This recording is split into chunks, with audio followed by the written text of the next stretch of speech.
Hi guys, welcome to my YouTube channel. My name is Riranzu Nobile Silvana. Yeah, someone once made fun of me, hey, to say that Ranzu, you can't say your second surname. Not second surname, your second name. You're not saying it properly. To all the Zulus and ex-hosers, the Xhosa people, forgive us. Why did my mom give me a Zulu name? That's a different video altogether. We'll tell you the story. It's my birth story. That's how I ended up having a Zulu name. Yet I am Tsonga Navlavula. Navlavula. I don't teta. I don't Navlavula. Even if I were to attempt to teta, you would tell that this girl, she's lying, fraud. So yeah, currently having pancakes. Can we? Or if you're fasting, it's not a sign for you to break it. Sorry, I just thought I should say that. But yeah, can we talk about how I made this like an hour ago, right? I was trying to make Japanese pancakes. Apparently, Japanese pancakes are more fluffier. Maybe they are. I think so. I think they are.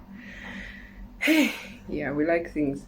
I like trying out, those reels, those short reels where they like different ways to make food, or basically different types of food that it's easy to make on Instagram. I really like trying those things out. So I saw a reel of Japanese pancakes. I don't know what they call them, Japanese pancakes. I'm not sure if it's actually called Japanese pancakes, and the person just decided to say, oh, Japanese pancakes.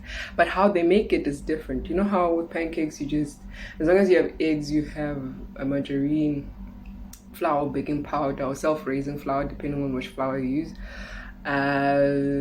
What's the other one? Did I say eggs, sugar, milk? Yeah, milk. Then you'll be fine. So with these ones, the difference is that you have to use like a whisk, and you have to first separate your yolk from your egg white, and then you use your what do you call it? That beater, electric beater. The reason why I said electric beater, there's no way you're gonna get that fluffiness. You need to get a certain fluffiness. I took a video of me trying to make this. Maybe I will insert. But me trying to separate the egg yolk and the yolk, working the egg yolk from the egg white. Hi guys. Hi. I wanna try the egg hack thing where you separate the egg with the egg yolk using garlic. Here's the garlic. Right? Here's the egg. Let's see if it works.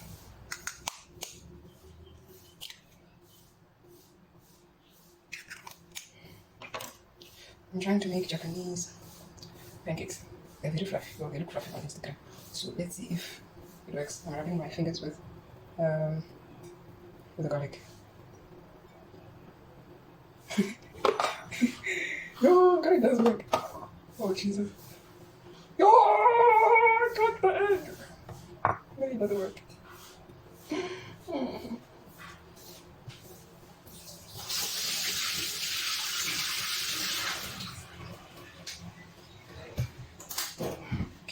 Let's see if we wrap the garlic.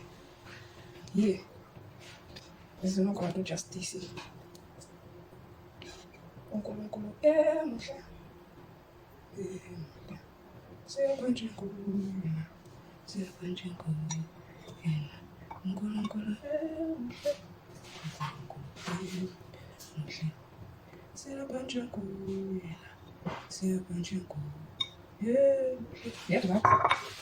I'll give this egg to somebody in the house. Somebody in the house must use this egg because I'm already tired. It's an epic fail.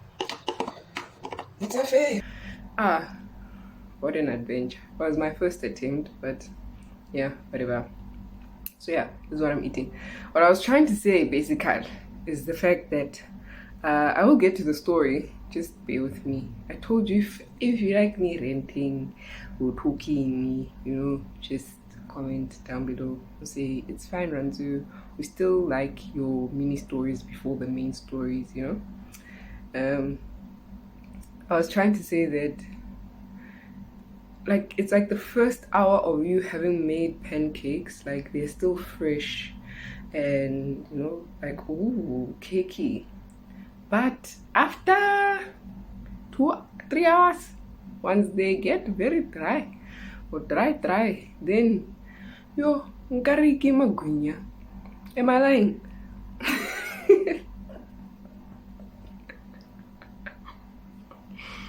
Nkariki magunya. Fat cakes. Nkariki my fat cakes. Either way, story time.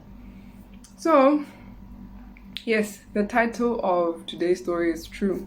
I once told my pastor that we need to start wearing pants. When was this? It wasn't any. I was a teenager, man. It was my first or second year of varsity. So maybe a quick background. I grew up in a church where they are very they were traditional. Yeah, maybe, yes.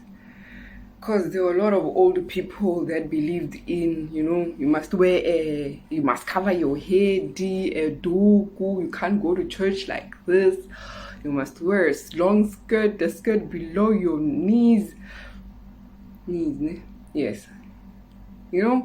Or ankle, your ankle, like just, like apparently if you're wearing, if maybe you are wearing a shirt like this, then you must have a shawl to cover up.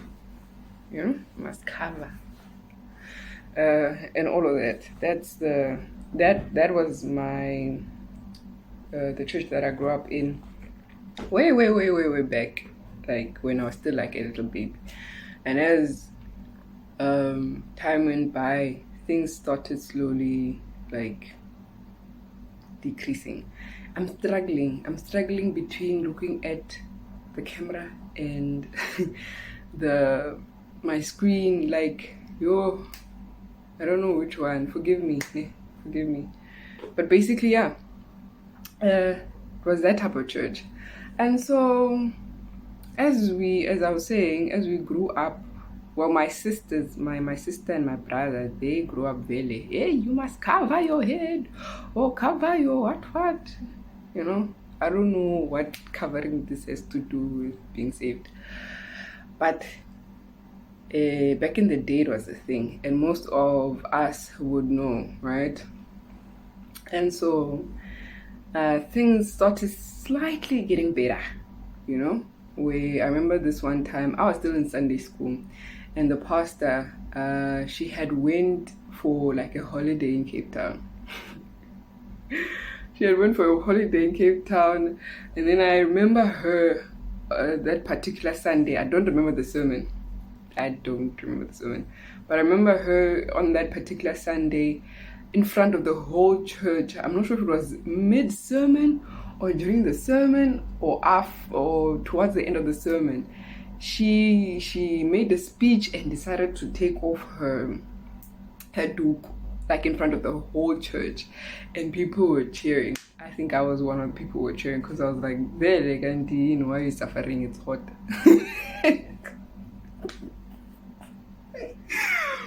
Yeah, she took off the duke. I remember it vividly. I remember that specifically. But then, there was still that thing of you still can't, and it wasn't like a rule.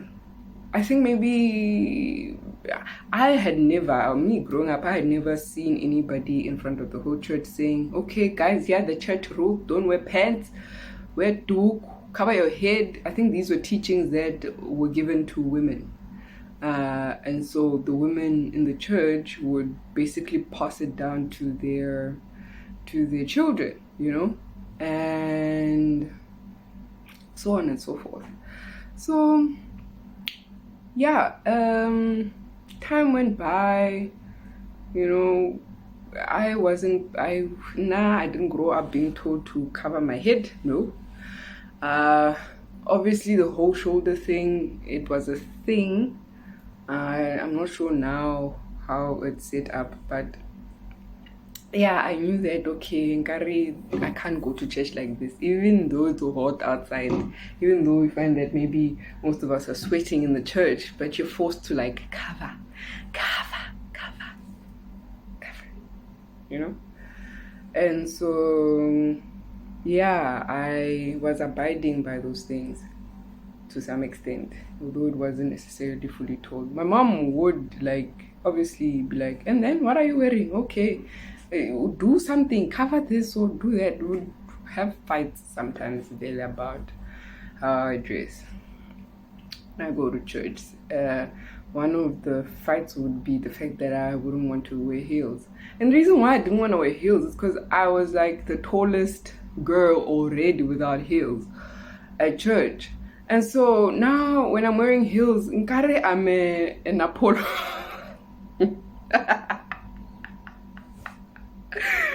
Like it's easy to spot me if we are standing, like because I'm already tall. Okay.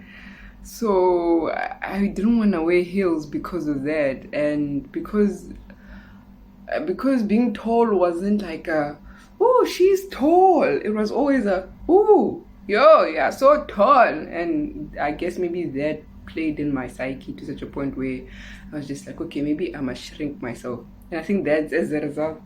If you have seen me, you can tell that my posture needs to be fixed. It's because I was trying to be short, honestly speaking. But I'm tall and I must embrace it. And so, and I think I've come a long way. I've come a really long way, but I have worked my butt off to embrace it. So, and I still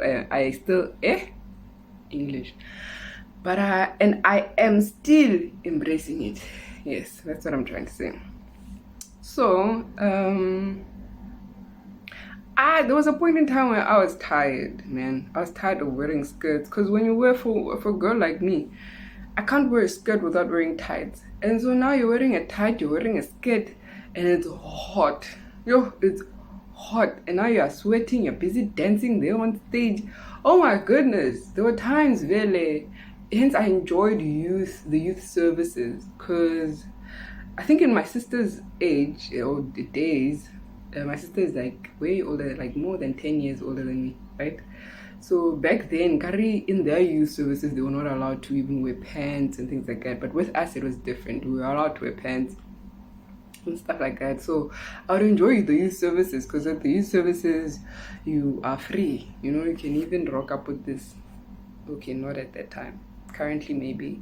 But back then, yeah, you know, it was a thing to just be you to some extent. But with other families, you still see that, oh no, okay, that one looks like a Sunday type of outfit, you know, because that's how it was. Okay, I think you get the gist of me structuring my story, the background story. And so there was a yearning, like I'm saying, to always want to be free, man. Why must I cover? Why must women cover their heads? I think that all those rules around women's teachings or grannies teaching older women how they need to dress and look and whatever. I understand modest, right? Don't get me wrong, I understand being modest, right? Even in your appearance. But man, there are some things, ne? Doesn't make sense. Honestly. It's hot.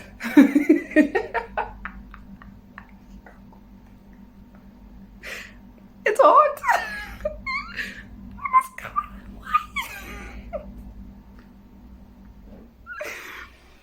But either way, so yeah. I understand those teachings. Don't get me wrong.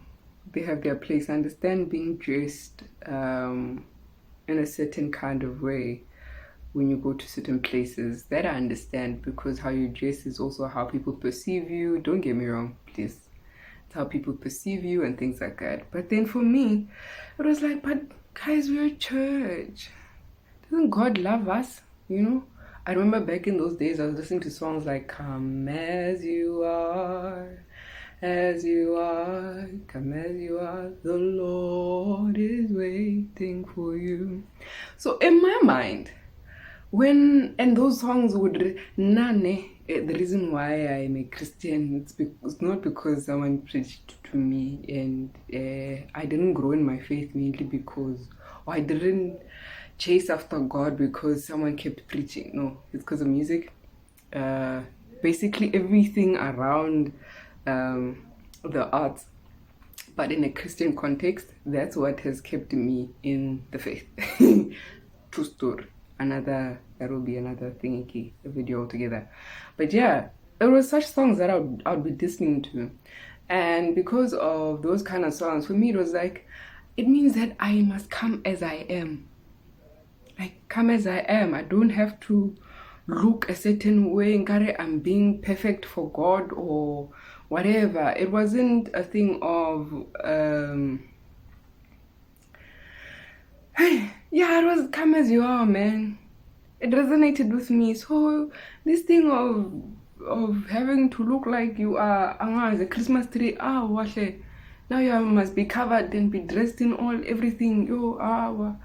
Not to say that people look like Christmas trees, don't get me wrong, but I'm just saying you get the gist of it. And I think I've been stuck on this part for such a long time. Let me get to the main meal. So, I remember, I can't remember if it was me, if I was in grade 12 or grade 11, or I was in first year or second year varsity, where there was an event at church, and I was bothered. Obviously, the youth back at my church in those days, during that time, and that was like between 2008 to 2012. I mean, our group, man, we were very active, but a lot of us were also not that active at the same time. So I was bothered that some people who are not able to come to church, or not they aren't able, but they don't want to come to church. You know,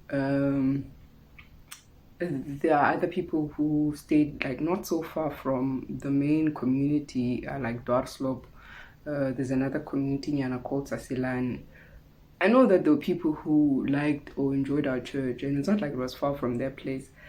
So they wouldn't necessarily come. They would visit. There are a lot of people who would visit our church, you know. They would visit, but not necessarily fully stay. And with the youth, for me, it was like, but like, we are young, we are hip, we are hype. Like, nobody is like us. Come on, man. Like, come on in. And then I remember, I can't remember this girl. I can't remember where she was from or whatnot. And then, yeah, I remember asking her, I think it was after a service or something, I can't remember in detail, but she was saying, because I was inviting her to I can't remember what I was inviting her for, but I was inviting her. I was like, and then she ended up saying, Kiafana,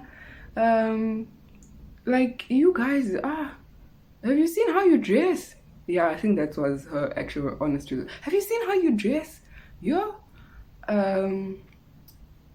Like, you must first come correct when you come to your church. And I was like, what? Like, I was shocked. I was surprised. I was like, yeah, what? People must come. I don't think that people thought about, like, that was the least of the things that I was expecting to hear from someone, you know? And it bothered me. It really bothered me. It really bothered me to such a point where I decided, you know what?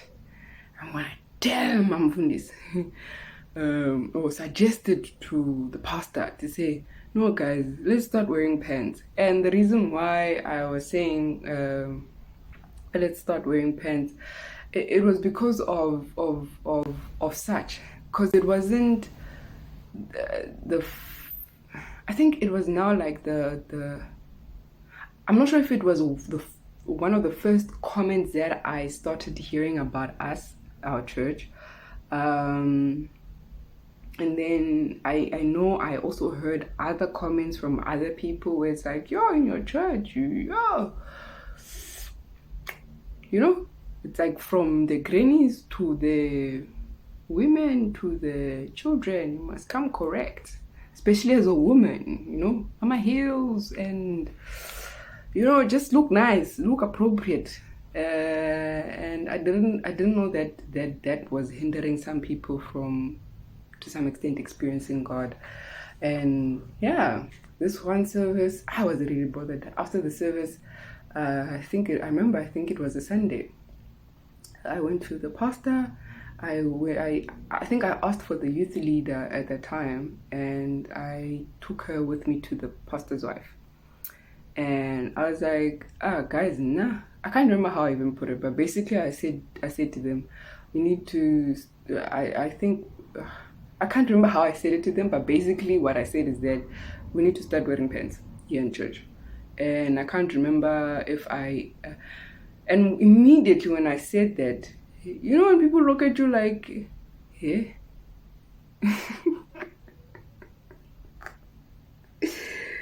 yeah, they looked at me like, yo, I can't even explain how they looked at me. I don't remember even them responding to what I was even saying, but yeah, they just looked at me. And for me, it was such a huge concern because I was like, guys, we are missing souls.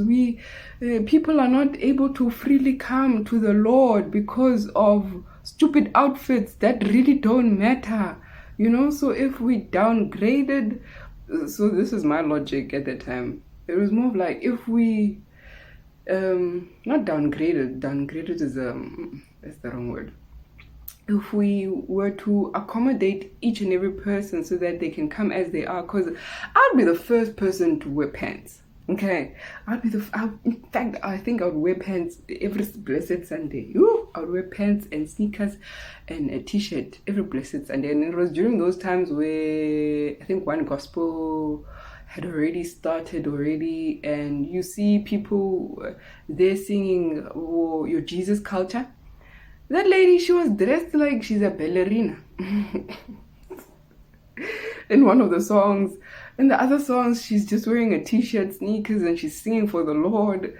And it's like, but like, yeah, why does it have to be a thing to, why? It bothered me.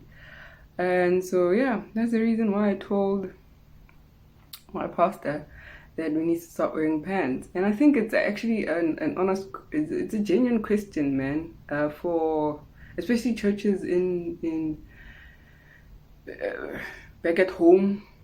We know in Joburg, man, come on, like as long as you are in your t-shirt, you wear your claps, even some even would go to church with their bermudas, or whatever, you know. Okay, not whatever, but yeah. If it in Joburg, we have the different problem where it's like other people can't distinguish between the fact that you are going to church and a club, two different things, right?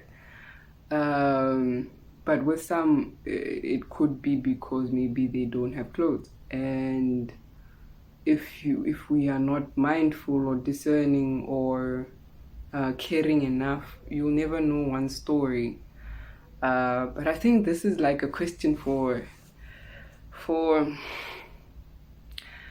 what do you guys think about how I asked my question, or why I even asked my question? Do you have other concerns that like bother you about the church or the black church rather? Because in white communities or in white churches, when I say white communities and white churches, I mean a church where predominantly it's white people.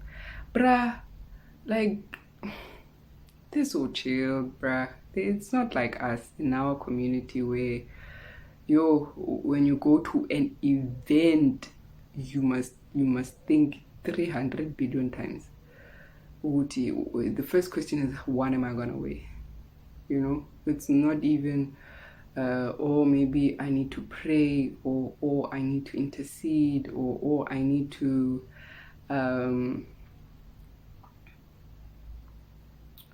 or I need to, I don't know, man. But most of us, yeah, even when it comes to church events, bruh, most of us, we're thinking about what to wear, man.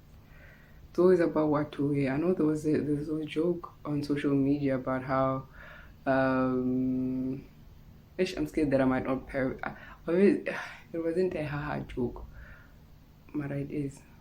But I'm scared of paraphrasing it because then I'm not sure if I'm gonna say it properly in such a way where it will make sense. But basically, something about why Jesus wasn't walking around. Oh yeah, yeah, it was around why Jesus wasn't walking around with Martha and Mary, mainly because they would always be concerned in terms of, yo, what are we gonna wear? Hence, it was always the gents. But even with gents, I feel like with them, they also have, maybe in the past they would have those type of struggles where it's like, yo, now I must find like a tax nyana and go to church. You don't need a tux to go to church. You don't need a dress to go to church. You don't need a skirt to go to church. You don't need a duke to go to church. You don't need to cover your shoulders to go to church. I'm not saying just go as you are, like how you came to this earth, like naked you came. No, don't go naked to church. But what I'm saying is, with what you, however way you can, just go to church. Like, if you don't have, you don't have.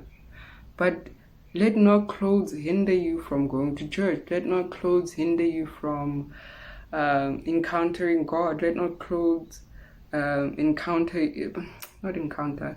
discourage you. What was I saying 2 minutes ago? Yay, English.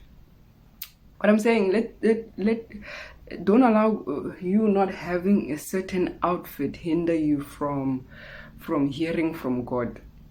You know, it's not or going to the house of the Lord, unless it may be the house of the Lord that you want to go to is not necessarily the house of the Lord, and as a result, now you must come correct in terms of how you dress, you know.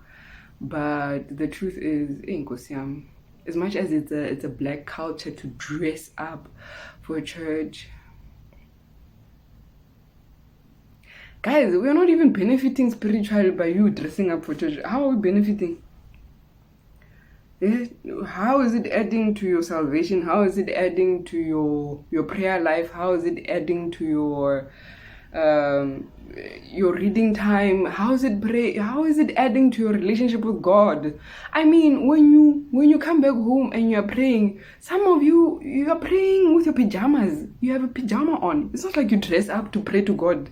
Why are we dressing up like, yo? Okay, I think I'm done. I think you get the gist of what I'm saying. Comment down below. What are the other things that stress you about the black church? Because this one bothers me. Especially when other people are hindered, or it doesn't seem like it, because it seems like Christianity is secluded for a certain class. Secluded. Is secluded the right word? Where is English today? It seems like Christianity is for like a certain class of people. If we don't accommodate our community, especially when it comes to stupid things that don't add to anything to our salvation, honestly. Yes, I'm not saying come naked to the house of the Lord, no. Don't do that. But let's reconsider some of these things that exist or that prevent people from receiving Christ. I mean, even Paul, there was a proper discussion in the book of, if I remember correctly, in the book of Galatians about circumcision.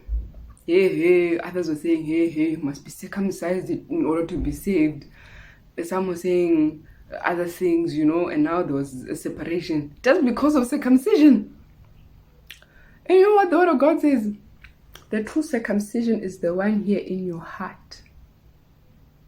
Not the physical one where they cut off the foreskin. It's the one here, true circumcision. So even this thing of not, I don't think this is the only thing, right?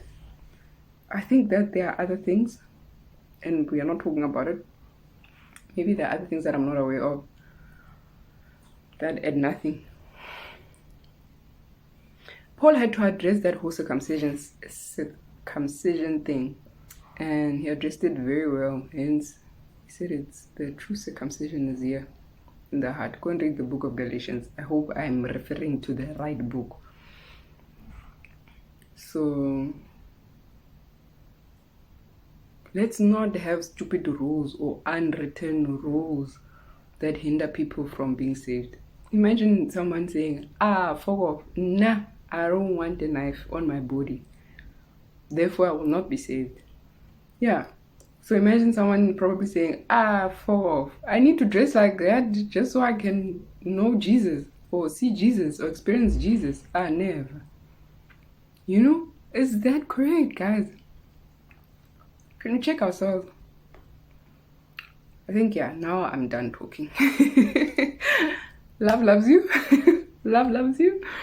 I told you that I'm struggling to see which one is which. Not which one is which, but like where to focus. But yeah, love loves you. And let's talk in the comment section.